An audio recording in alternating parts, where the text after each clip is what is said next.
Everyone's fighting a war nobody sees. Depression, addiction, loss, trauma. You fought yours, and you won. Right now, someone's in that same fight, looking for a way out. You are their proof it's possible. Welcome to the Life Warrior Podcast. Elliston, welcome to the Life Warrior Podcast. And remember, this is a very, very serious podcast, so no laughing, no cracking up, no mispronouncing words, So,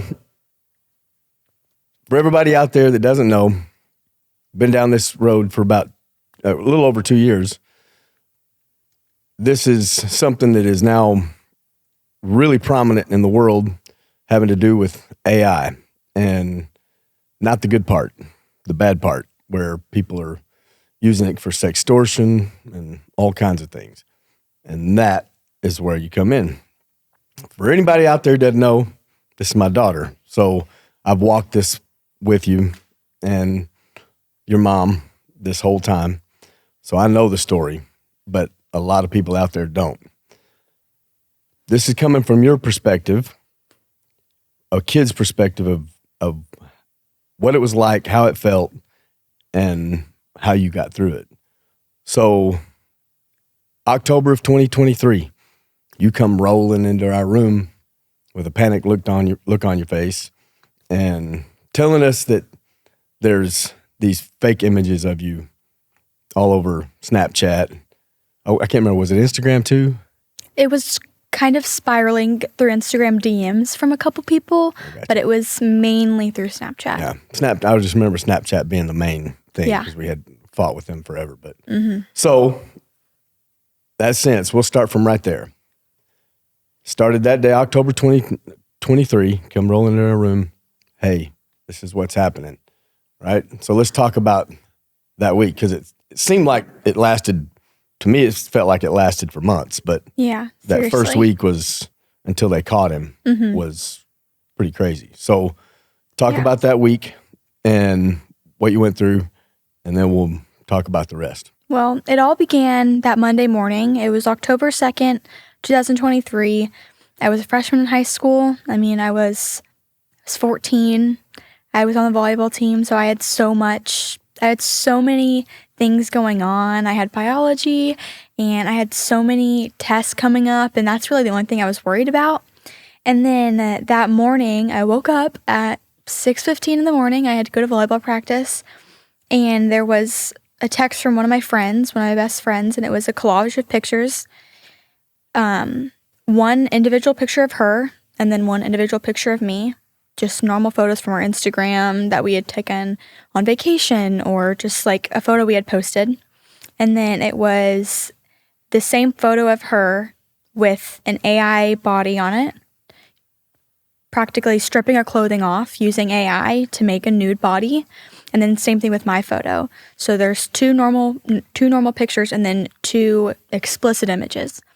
And I think she made it to send to me to tell me, like, these are going around, and to kind of prove that these are fake. Obviously, I recognize that original picture. I'm on vacation, but to any other person, it looked so real. It was so realistic. Yeah. So from there, I just remember crying so hard, and I was so embarrassed. I didn't even want to tell you guys. What am I supposed to do? Y'all have always taught me to not send those pictures. Everything that's posted on social media is on social media. So it's like now something I didn't even do kind of put me out there, and I'm already ruined, it felt like. So go through the week. And again, this was 1 week that it took to catch him. And it wasn't just one or two. It continued, right? Even he knew people were looking for him, and he would double down, triple down. He had several accounts doing it. And even when he knew they were looking for him, he was still, and then he was making terroristic kind of threats, saying, I'm going to come to school, go out with a bang, those kind of things. Yeah. And so that made it worse because you had tests coming up that you had to be at school for. And luckily it was the school. He actually did it on school grounds one day, and that was on, what day was that? Was that on like That a was Friday? the Friday. Yeah. And that's how they caught him, using the school's Wi-Fi. Yeah. And he was actually doing it during a lockdown. That was the crazy thing, right? So he's making these threats. Yeah. And the next thing you know, school goes into lockdown. Come to find out it had nothing to do With him. But the panic, right? Yeah. Because of the fear. threats. So that whole week, you're dealing with the pictures and now that. So that's how it started. Yeah. And completely threw a wrench in the year, right? Yeah. And we don't have necessarily time. Maybe sometime we'll go through fighting with the school board of Aledo because they didn't do and still haven't done shit. Yeah.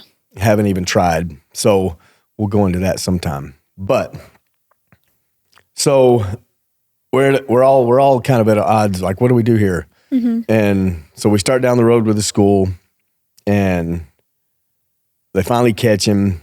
We go through all of that, and now here's the life warrior part, right? So now what do we do?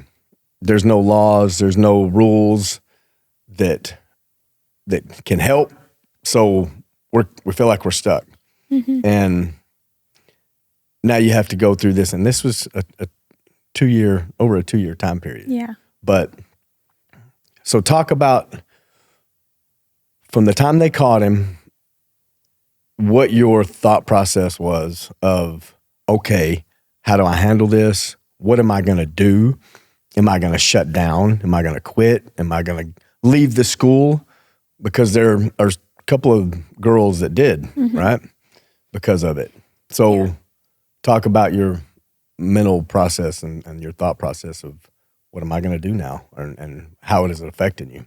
Well, that whole week, it was like each day it got worse. And we had gone to the school so many times, just like, I mean, we could do a whole 4-hour podcast about how the lack of reaction from the school, it was terrible.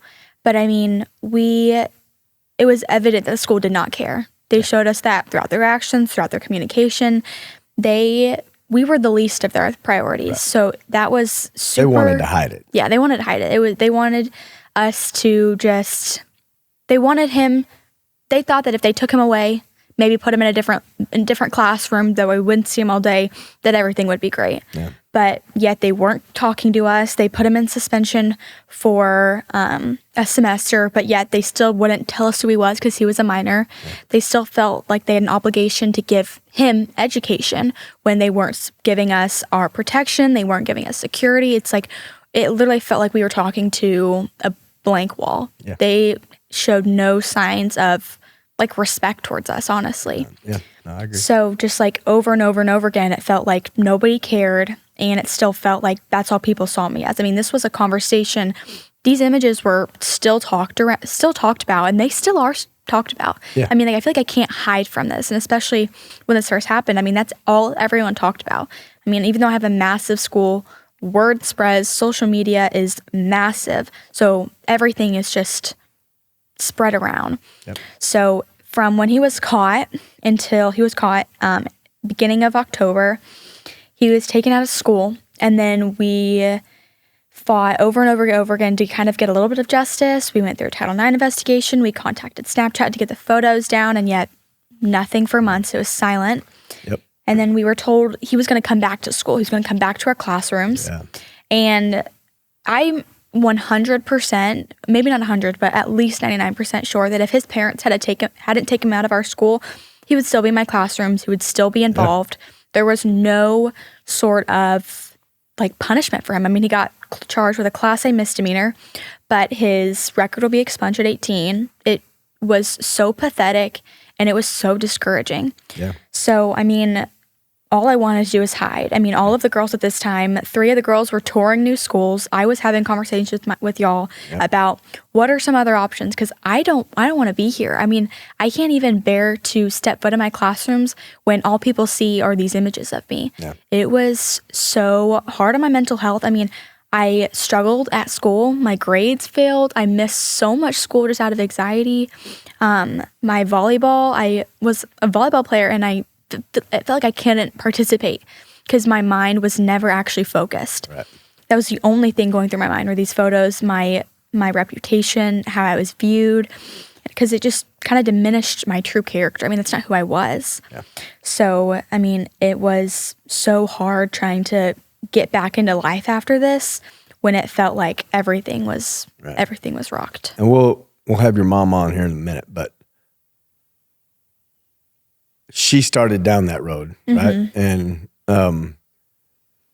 we'll talk to her about that, about, you know, pushing for laws and things like that coming, because that's the parent side.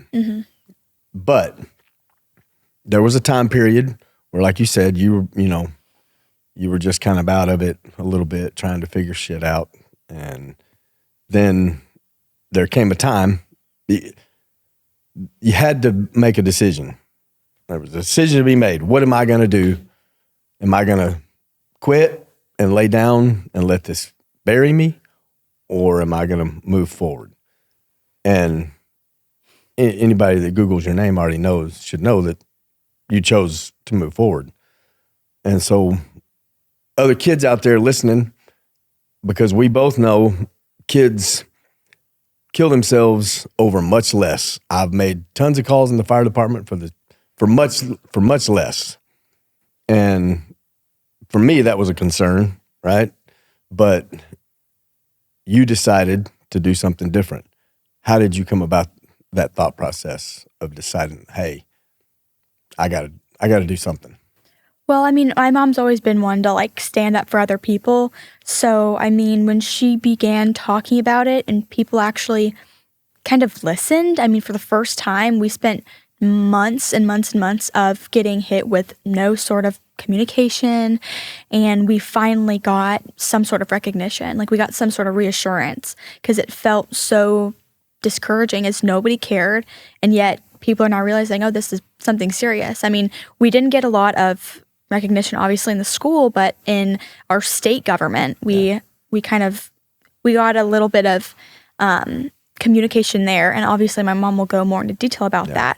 But when my mom continue reaching out to anyone that really had an inbox, she kept talking. She kept trying to educate people, trying to share our story. People began to actually listen, and that was really encouraging. And I know that my mom would have continued fighting, but I think when my mom first got an opportunity to go up to DC to talk about and write up the Take It Down Act, I think that's kind of when I realized, oh, this is something serious. Like this has potential to change lives. Right.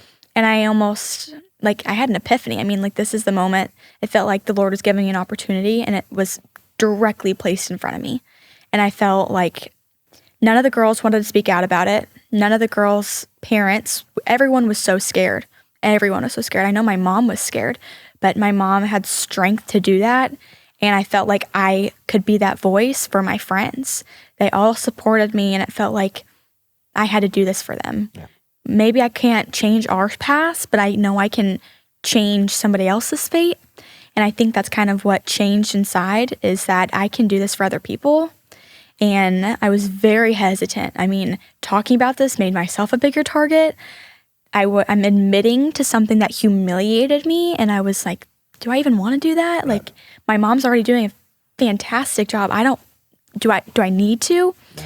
But I think how supportive my mom was and how she encouraged me but didn't push me to get involved, it just changed my life. And it felt like every opportunity was perfectly lining up, that it was evident that the Lord was doing it. Like every single thing just lined up.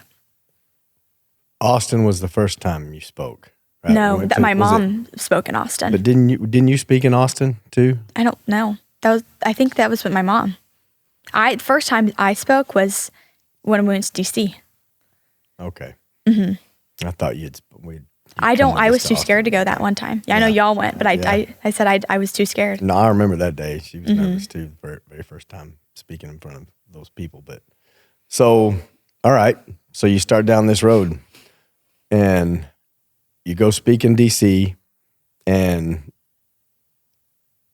it blows up, right? Things blow up.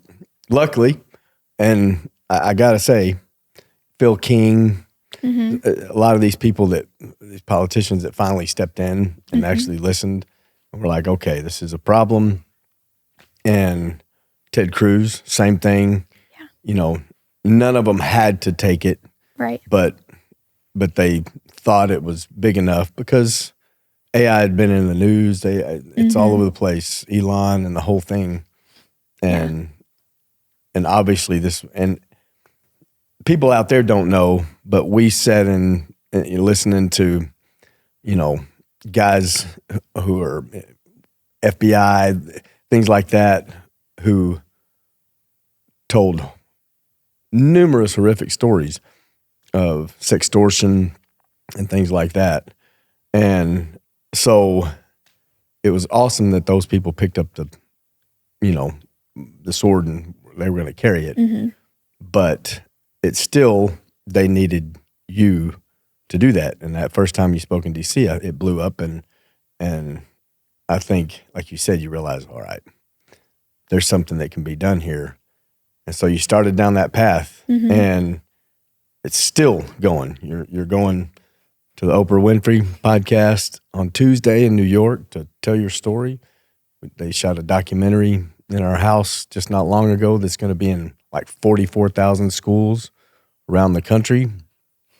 And Time Magazine, you were top 100 most influential Time Magazine. So you got to go to San Francisco and New York, and now you're the face of kids everywhere who have fought through this.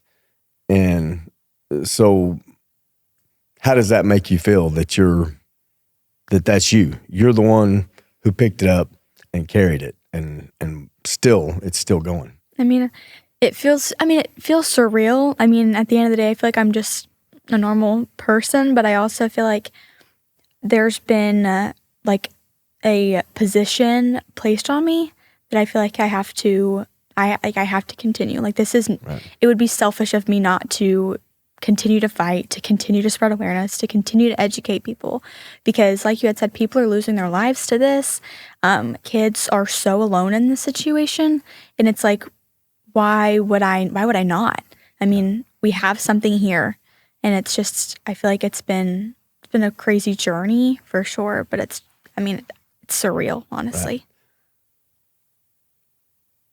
Like I said, there was a moment, there was a decision time to be made. Am I going to quit or am I going to move forward? In your head, those really bad times before you made that decision, and maybe this is way too personal, but were there ever thoughts like, because there's lots of kids out there listening and going through it, were there ever thoughts of, I don't want to be here anymore? Those kind of crazy thoughts, did it take you down that path at all? It 100%. We never talked about this before. Yeah. I think it absolutely did. I mean, I'd always have thoughts like, it felt like this was all who I was anymore. Yeah. Like, that's all people talk to me about.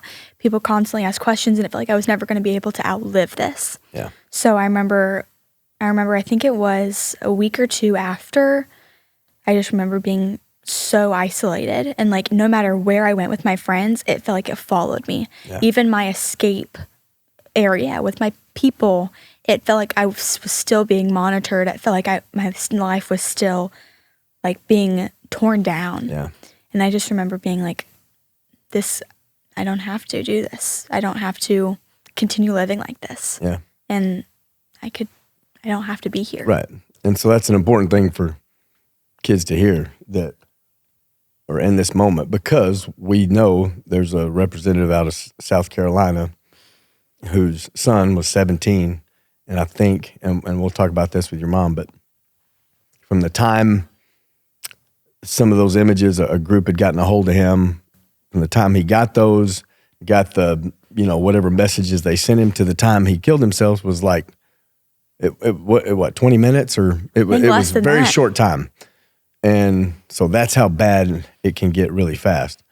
So it's important. That's why I ask. There's kids out there that don't have that mental resolve, who immediately go down that path.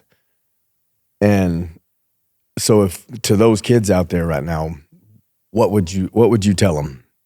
I mean, if anyone is dealing with this, if this is happening to someone, I would just emphasize the fact that conversations matter. I mean, if I hadn't admitted to this, I mean, it wasn't my fault by any means, but if I hadn't shared that this happened, I don't think I'd be here. I mean, it is so important to talk about it, because just saying one thing, one person can be that support group for you. Right. One person can be that community for you. It doesn't matter if it's one person or 10 people. It's so important to talk about this, at least tell someone that you're going through this, because from there, they can help you, especially when it comes to filing a report, because the Take It Down Act is now in law. Right. You can prosecute people for doing this. Like, this is a real situation now. Yeah. There's a law protecting people. You can get justice. So you don't have to be alone in this, is really what I'd say. Yeah. So, because another thing, we talk about Snapchat and where these images were, it took us going to Ted Cruz and actually seeing him in his office say, hey, get me the CEO of Snapchat on the phone right now. Yeah. And this was an 9-month time period that those images worked to get them, begging them to take them down. No, there's nothing we can do. And that's what and so that thought process of knowing, man, these images are still out there.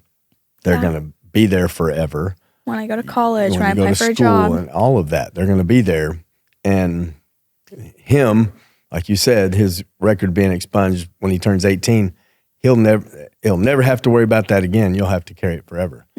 But so it took that long to get him calling, going, hey, take him down. And they were taken down in 24 hours or something. They were taken down instantly. It was really fast. They immediately took him down. Right? So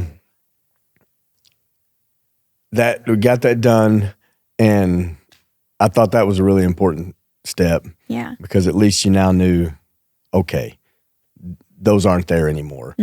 There's no guarantee they're not out there on other platforms now. My guess is they probably are, because there's some sick people out there. Yep. But I felt like that was a turning point a little bit, like they're down. Now we can move.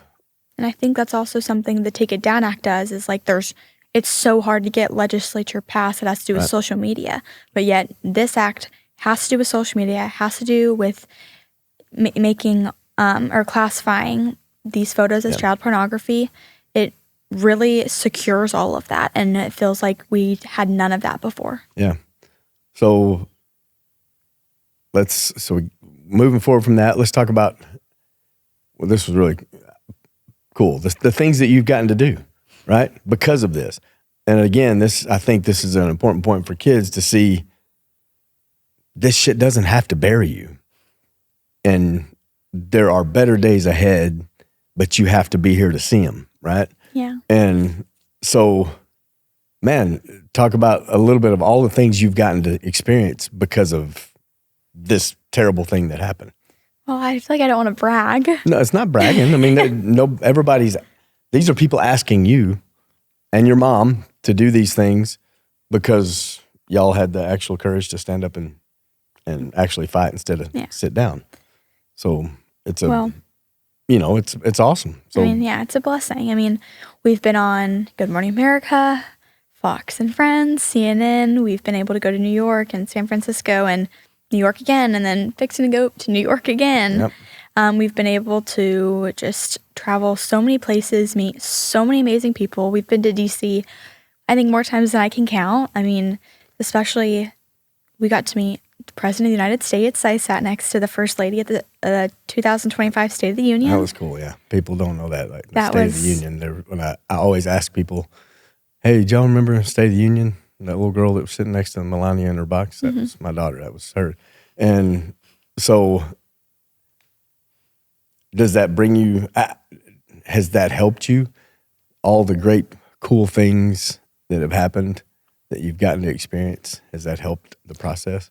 I think it absolutely has, but it also, the fact that we've been able to reach so many people is the driving motion of this. Yeah. I mean, we've been able to get some sort of laws passed in other countries, which is one of the most remarkable things ever. I mean, the United States, so many people look to the United States for kind of assistance, and AI is not only in the US, it's the entire world. It's evolving so rapidly. So the fact that we have Japan and the United Kingdom, like we have all of these different countries that are implementing laws similar to the Take It Down Act, inspired by the Take It Down Act to protect their citizens and their people is the greatest part of it. Yeah. So, all right, let's instead of being so serious all the time, what if, all of the things you've gotten to do doing this, what's the coolest thing you've gotten to do? What do you think the coolest thing is? I think there's two. I think the first one, I think the signing of the Take It Down Act was, it was beautiful. Where was it? It was in the Rose Garden. In the Rose Garden. Of the White House. It was beautiful. I got to meet Caroline Leavitt. I mean, half of Congress was there. I mean, so many people were there. Yeah. And it was so amazing. It was I think it might have been the first bill, I could be wrong, but it might have been the first bill placed or signed by the president in the Rose Garden ceremony of his new term. Yeah. Because I think he does it normally in like the Oval Office. Yeah, in the Oval Office. So that, it was amazing. And then I think the second one was Time 100 Next, which was in New York. That was so much fun. It was so fun. And I got to meet so many crazy people. And I mean, like, at the end of the day, I feel like I have two different personalities. I mean, like, sometimes I can be super professional, but like... Oh, I agree. I can be super professional, but I also feel like I'm also just like a teenage girl who loves pop music, and I got to see Tate McRae and like all these crazy people that I am such big fans of. Yeah. So it was really crazy that I had got to be there. I always tell people you're like Will Ferrell in Old School when he does his speech, right? He goes into this trance and gives all this information and then comes out of it all of a sudden. Like, I tell people that's her. Yeah, seriously. When the cameras come on and there's stuff to be said, she just goes into a trance and does it. But that's been a cool evolution too. You've gotten really good at doing it. So I would say mine would be just the fact that you got to sit next to Melania. And how cool she was. She was really she was so awesome. Nice to us and friendly. And that was really cool, getting to see that and be part of that. Because it was a testament to not quitting and not giving up. Like, this is where it can carry you. Yeah. And so for kids out there, I would say pay attention to that kind of stuff, because even in the worst times, if you quit, you never see what the good things coming are. And there's so many great things that could happen just because you decided to stay and fight a little bit. But it's been really awesome seeing you evolve from it. I always mess with you. I don't, but super freaking proud of you for what you've done. It's been awesome. We've had a lot of fun times, and it's gotten to the point where I don't even remember the worst parts of it. Yeah. Because there's been so many better parts. That one little spot was just a storm. Yeah. And my mom always used to say, it's just a storm you're going through. Eventually the storm ends and you come out better on the other side. And I think that's what's happened. Yeah. So I always ask people this at the end of the podcast. That's your life warrior story. It's what you went through. It's what you experienced. It's your mindset trying what you did to get out of it. And now you're on the other side, sitting where you are now, talking to other kids who are listening, even adults, because it happens to adults all the time too, who don't know how to get out, don't know how to move forward, what their first steps are. What would be your life warrior advice to any kids or anybody that's experiencing this right now? What would be your main advice? Well, to everybody, no matter if you're involved or not, it's so important to just learn more and educate yourself, because this can happen to anybody. So at least having some background knowledge of what you're dealing with, that can help so much. You at least know and understand kind of what this is, and we're not going into it blindly like we were. Yeah. And to people that are dealing with this, it's so important to not give up. Yeah. I mean, it'll always, everything, God works for good of those who love him and are called according to his purpose. Everything works out for the better in the end. So just staying strong, not giving up, talking about it, and just knowing that, I mean, this bill is now implemented. You can have protection and security, and it's simple. Just report. Go to your local police department. Simple as that. Yeah. Just talk about it. Just really, really, really talk about it. Yeah. That is an important part, because, even though there's a law passed, there's a lot of people, I mean, they don't know. And so they're going through that. And your mom gets calls and stuff from people that it's happening to all the time, and they don't know. They don't know where to go. So that's an important fact. It's there now. Yeah. For all of history, that law is intact to protect adults and kids. Yeah. So it's there, and it's important for them to know, all you got to do is report it. You have a path because you decided to stand up and not quit. Yeah. So super proud of you for it. Thank you. Is there anything else that you want to say? No. All right. Well, that's odd. Oh, whatever. You usually have lots to say. I know. It's nicest he's ever been to me, guys. So, well, I appreciate you coming on. Thank you for having me. Thanks for doing this. I'm, again, super proud of you for everything you've done, and it's still ongoing and continuing. And, so I'd encourage everybody out there, kids especially, Google your name, follow it, and watch all the good things that can happen if you just decide to not quit. Yeah. So thank you for being here. Thank you. And I'll see you at home. Yeah, I'll see you later. Anna McAdams, my wife, welcome again for the second time to the Life Warrior podcast. And we just heard from our daughter the whole story about what happened with the AI crimes and the things she experienced with the Take It Down Act and all the things she got to see from a kid's perspective and how her mindset of getting through to help other kids get past things like this. And so now we'll switch it. Now we're going to hit it from a parent's perspective, because there's parents out there, you get calls all the time about things like this happening to their kids now, and they have no idea what to do or how to handle it or where to go. And you've already been there. You've been down that path, and mentally and figuring all of this out, and they have no idea. So that's what we're going to talk about from that perspective, a parent's perspective. So again, here we are, October 2023. She comes rolling into our room, panicked and crying about these images that have come out, and that week fighting, trying to catch him, and what she's going through and all of that. She's fighting with all of that,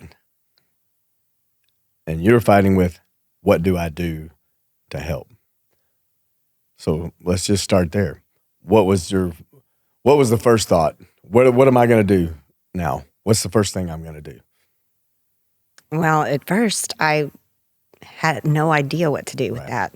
This was something that I never saw coming.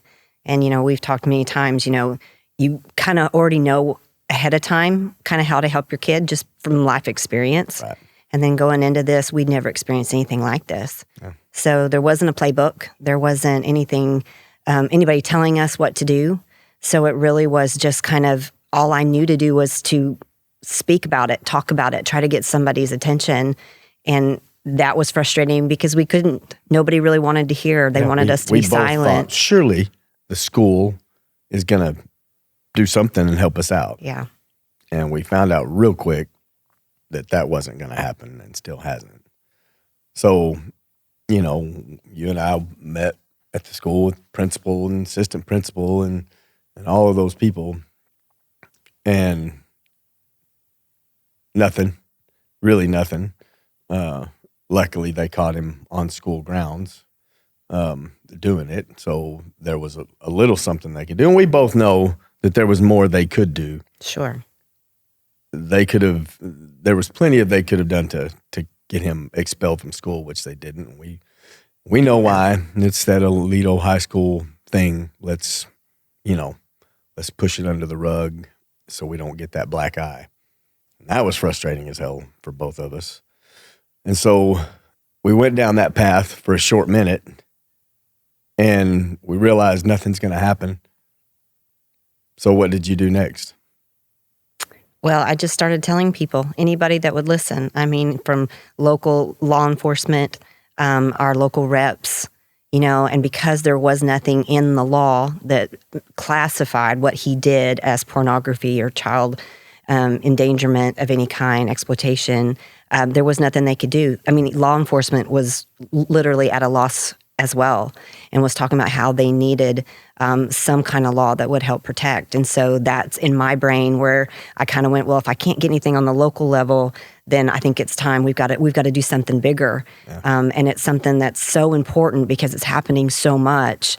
I just felt like there's got to be somebody out there that'll listen to me. Right. So I wasn't going to stop. And I felt like they were not only hamstrung by maybe the rules, but they were hamstrung by old school thought processes like Photoshop and things like that. That's kind of the way they were viewing it. This wasn't Photoshop. This wasn't something you look at and go, oh, well, that looks fake. Sure. These pictures look like if you're just some person out there that sees them, even though they were pictures on her vacation with other friends, and she's 14, knowing they're not doing that at 14 on the beach in Florida or on a cruise ship somewhere. But their thought process was old school thought process. And so you and I both know it was child pornography, without question child pornography. She's 14 years old. There's nude images of her out on Snapchat and everywhere. And so I feel like they were hamstrung by that too, that old school thought process that there's nothing we can do. But so I think was it Phil King who first kind of took up the charge a little bit and, let's do something, because he had grandkids that go to Alito, thank goodness. Yeah. What other than that, I don't know if anybody would have picked it up. I think there was, that was a blessing that he had grandkids that went to Alito High School. So start there. Phil King listens, and where did we go from there? Well, he realized that we needed to have something. Right. So he wanted to start those conversations. What was the problem for us with Texas is that they still didn't meet for another 2 years as far as in the House. And so to pass something was going to be a really long journey. And I think he realized, as well as, we realized that it's changing so rapidly. We've got to get something's got to happen to start protecting these kids because it's happening every single day. Yeah. And so he encouraged me to just start having conversations and reaching out to others. And so in doing so, that's when I called and left messages in inboxes and emailed Senator Cruz and was like, I've got to get something at a bigger level, got to get somebody to hear. And luckily he heard. Yeah. So how, and I don't remember the process from the time we started with Phil King and going down to Austin to Ted Cruz picking this up. What was I can't remember the time frame. Yeah. So we started, I got a phone call in December of 2023, and that was from from Phil King. And that really was to just kind of a conversation about it and what needs to happen. So he told me he would be in touch, but to keep that going, it might need to have other people hear the story. And so in April of 2024 is when the first time that Senator Cruz's office reached out and wanted to hear our story and said that he had heard it and that he really felt like it was important. And so the next step was he flew me to D.C. in May to talk about the bill. What would we want in the bill? What would the verbiage need to be? And then to help me, we also needed it to be bipartisan. It needed to be something that we couldn't fight over. This is about kids' rights and their protections. Right. And so I went from office to office trying to get support for the bill. We needed it to be both sides. Senator Amy Klobuchar was the Democratic rival to Senator Cruz that helped us pass this to get it passed. Right. So it was super important to have that as well. So, yeah, and again, that was December of 2023, and we start down that path, and okay, cool, we're making progress now. People are hearing, luckily, like you said, like we talked about with Ellis, was, the images are still out there. We're still fighting this, and the images are still there. Snapchat won't take them down. They said there's nothing they can do, all of that stuff that they always do. And, thankfully, Ted Cruz stepped in and was like, no, let's make a phone call. Let's get them off. And they were off real quick. I don't remember what the time frame was. Again, we talked about that with Ellis. Was it somewhere 24 hours or less than 24 hours? They were all gone. And so, okay, now we're moving. We feel like we're moving. Something's happening. And we get this law, the act. They put all that down, and now, okay, it's got to go and be passed through. Didn't make it the first time. And so describe that. Let's talk about that a little bit and what your mindset was like, because that's a little bit of a defeat. We're like, man, we thought this was going to roll right through. And how that made you feel about, man, that, okay, we had to take a step back now. Yeah, it was discouraging in the beginning. We had so much traction. I mean, from the time that the bill was drafted and we made that first press conference where Elliston spoke for the first time. And then, like you discussed with her, she kind of got her voice and she was ready to go. I mean, it was media, weekly, daily, going into it. And so then in the fall, it passed the Senate and needed to go to the House, and it didn't pass. And that was still under the Biden administration. That last little bit, that last push, and it didn't go through. It was very discouraging. But again, we had only been pushing the bill since June of that year. Yeah. So we weren't totally discouraged, but it was sad. We wanted it to pass just because we wanted it so quickly. Right. But we realized, what needed to happen. And then the blessing in that not happening was that the First Lady heard our story, and it fits so perfectly in with her Be Best initiative that she picked it up and was like, I'm going to help you get this through. And so in doing so, just opened the door for more people to hear our story. Elliston got to go and do a roundtable with her, and she's so lovely and cares so much about kids. And it really brought so much more to the table having her behind the bill. Yeah. So since we're talking about a parent's perspective, and honestly, it was a short period. I mean, it was a short period of time that you started making phone calls compared to most things that happen in the government that take forever. And so it was a short period of time that all that kind of took place, but still months.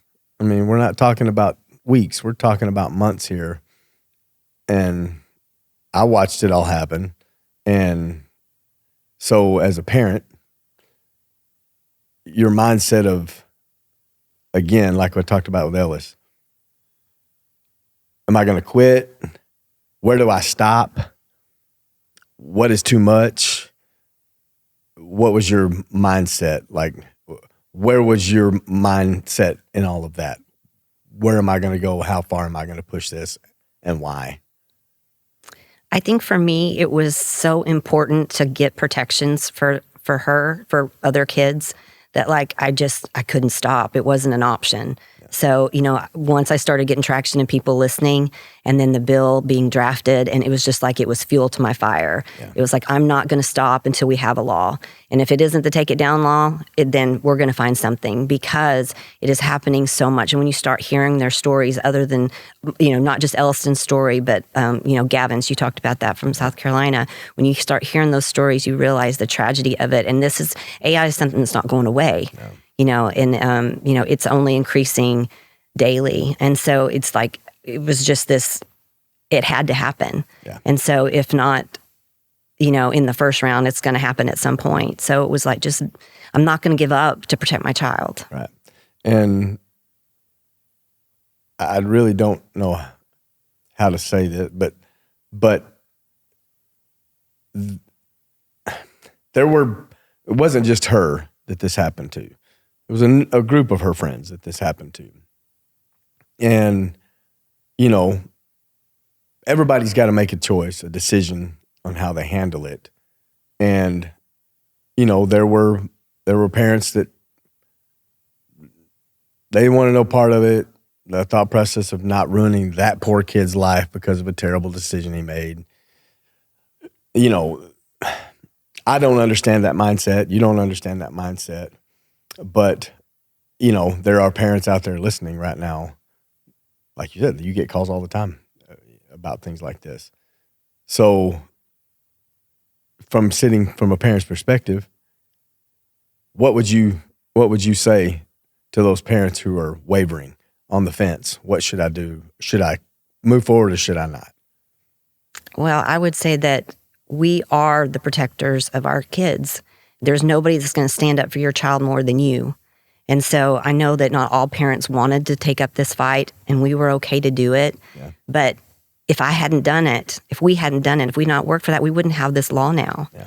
And so I think for me, so many times in my life, I felt like my voice has been silenced. Yep. And, you and I have talked about that many times. And people haven't listened to me for one thing or another.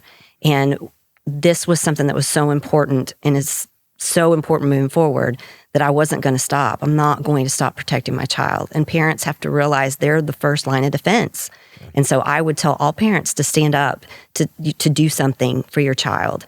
Make noise. The squeaky wheel gets the attention. And I've said that throughout. And I just feel like you can't give up. You've got to be willing to be loud and to take a stand for your kid.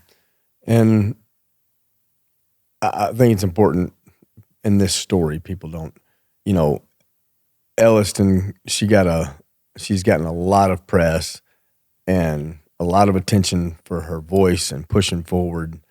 And I'm super proud of that. She could have chosen another path, but it's important. I think it's important for people to understand that it was you by yourself, alone, doing this on your own, for a good portion of it.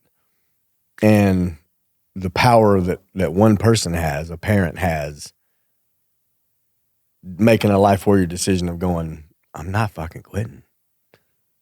This is not an option. I'm going to be that person who never stops and never stops pushing until yes is the answer.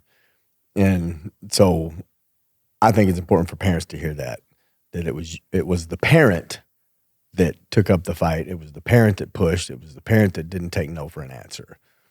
And I don't think that's been pushed enough in any of y'all been all over. Y'all been in every major news network in the country, in the UK, Australia, Japan, Germany, all over the world. And I don't think that's been pushed enough, that parents out there need to hear that no is not a fucking option when it comes to your kids. And so I've told you that before. I'm super proud of you for doing that and pushing. But so let's rewind a little bit. Now we're in it, right? Things are moving in Austin. And I think this is the funny part, right? So new term, President Trump, he comes in. Melania takes up the fight to with Ted Cruz and Klobuchar and all of them. And it goes back to the Senate again and gets passed through 100%, right? And I think at the time they said it was like one of the fastest bills to be passed like that with 100%. Well, to become law. And so it was funny. You remember this when she was talking about how she was happy about that it didn't get passed the first time and the reason. But it got passed through, and we go to the House and all of that, right? So you're still pushing. And now we're going to the House, and great things happen.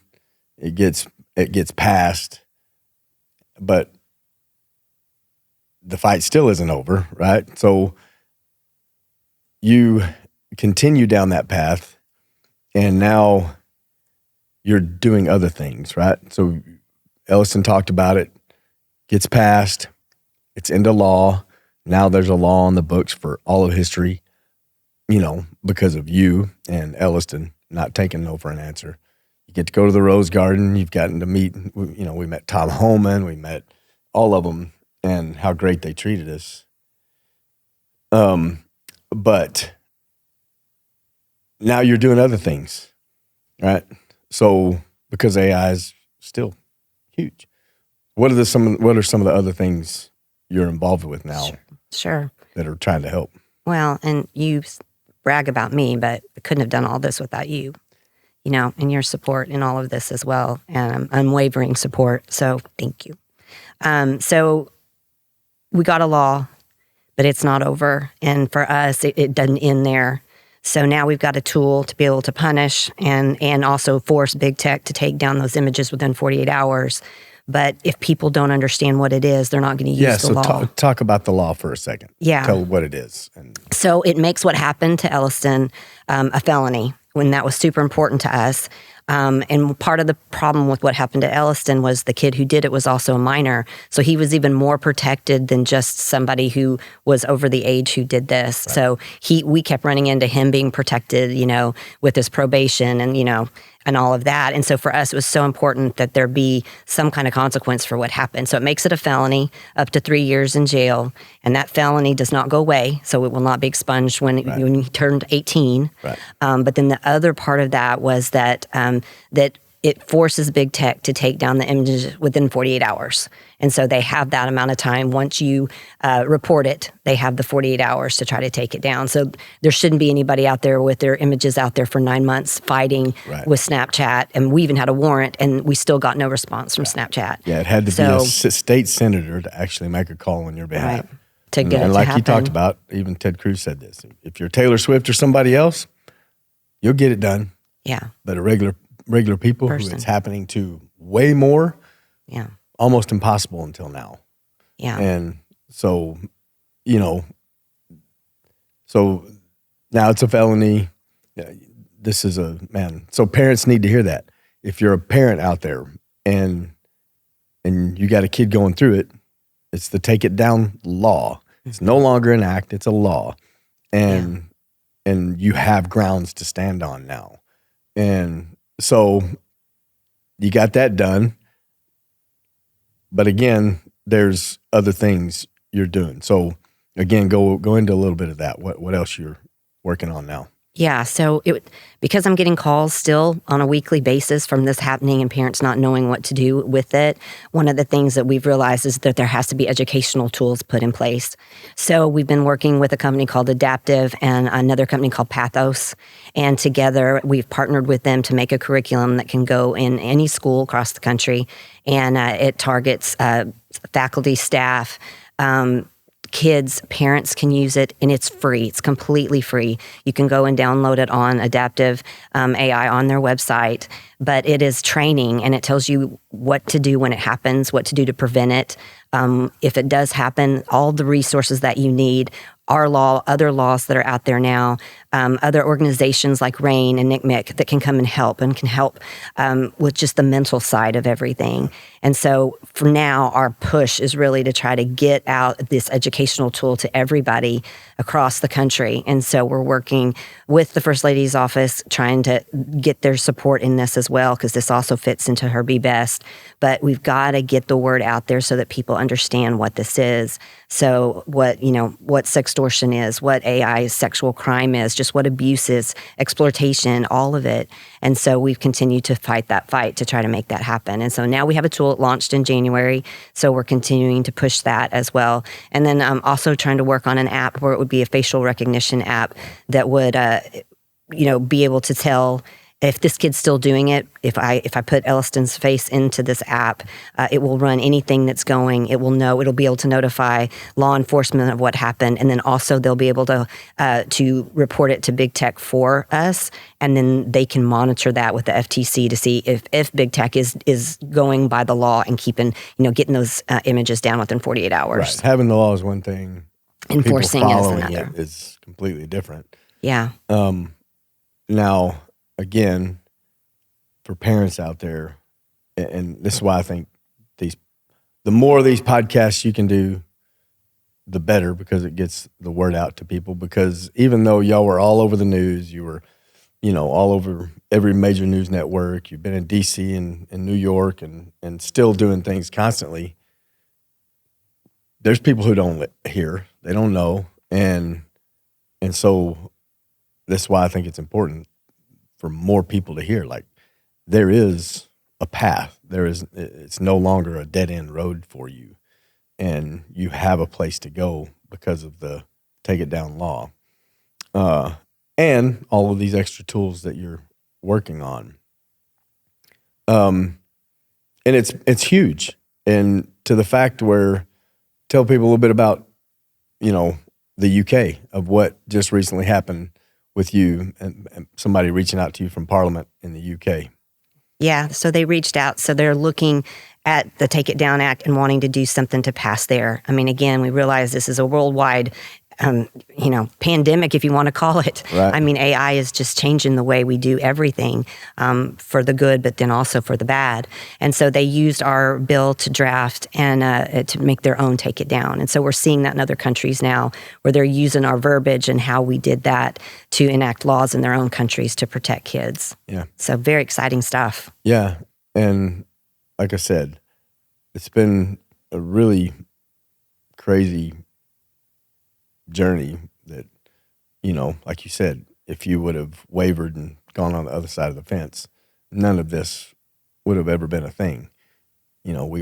People would still be trying to figure out how to protect their kids, and, people would be getting off scot-free, for doing it. And again, it's the same thing as always. It seems like right now the victim is the one that's prosecuted for stuff, and it's always the person who does it who gets the protection. And that's what we figured. That kid, man, they were all about trying to make sure he was okay. He was getting educated, and he was, getting everything he needed, and nothing for Elliston, who was still having to fight through this. And so now here we are again. Y'all are going to the Oprah Winfrey podcast on Tuesday. Another huge opportunity to get the word out. I asked Elliston, I asked everybody this. Life warrior advice. What would be to any parent out there, to any kid, any adult out there that's walking through this right now, from the time we started till now, what would be your life warrior advice for people out there listening right now? It would be just not to give up, to remember that you have a voice and to use it, not be afraid. And especially don't be afraid if somebody says no to you or shuts you down. Just go to the next person. Yeah. Never, ever give up your voice. And so I would say, fight for your kid. Be that squeaky wheel that we talked about. Just don't give up. and listen. That's another key point, is for parents to listen to your kid. If Elliston hadn't come to us that day and felt comfortable enough to talk to us about it, we wouldn't be here either. I hate to think where we might be if she was carrying that burden on her own. But have these conversations and have them early. If it hasn't happened to your child, have the conversation anyway. Let them know what it is. The more educated you are, the more you can handle situations when they arise. And hopefully, instead of being like us, not knowing what to do or where to go when it happened, now there are tools to know what to happen. And more than likely, it will happen because of the way AI is growing and the tools that our kids have, and the way that they can, they're online. That's how they communicate more so than we were ever. Talking on the phone, you don't do that. Not even with a cell phone. Yeah. It's on these apps, and so they have to be educated. And so parents, get educated and then have those conversations with your kids. Yeah, because we have a close friend of ours that just recently, two of their kids in their household happened to two of their kids. And so that makes you realize how often it's happening. And, we listened to, like I said, we talked with Ellis, the law enforcement officers and stuff that are dealing with this, and how overwhelmed they are because of how fast technology is growing, AI, and it's hard for them to keep up. And so it's like you said, it's massive, almost like a pandemic where AI is adapting. And so, man, I've told you this before already, but I'm super fucking proud of you for pushing, not quitting, and being that bulldog that and things happen for a reason. I believe things happen for a reason. Sure. And it was you who was chosen because somebody knew that here it is. I know you're going to take this and run with it. And so I'm super proud of you for doing all of that. It's been really cool to watch firsthand. And, me and I always say sometimes that the media did not want me involved in it, really. And I completely understand why, because my thought process is probably completely different. What I wanted to do compared to what y'all did, way better option. Wow. And nobody wants to hear that. But I think it was a good thing that, I kind of was in the background watching, because I would not have handled it as gracefully as you did and Elliston did. And so is there anything else you think that's important for people to hear? Well, like I said earlier, just get educated. Yeah. Just have conversations. And I would love for everybody to take our free tool and get it in their schools, get it to their school counselors. Yeah. Parents, do it yourself. Yeah. Again, it's about education and not being afraid of AI. Yeah. And these. Say that again, the who you're working with. Yes. Adaptive AI and Pathos. Yeah. So together we partnered with both of them, and you can go on to Adaptive's website, and it's right there. It's a free tool, a curriculum that you can download and go through, and it's super helpful. Cool. Well, girl. Thanks, babe.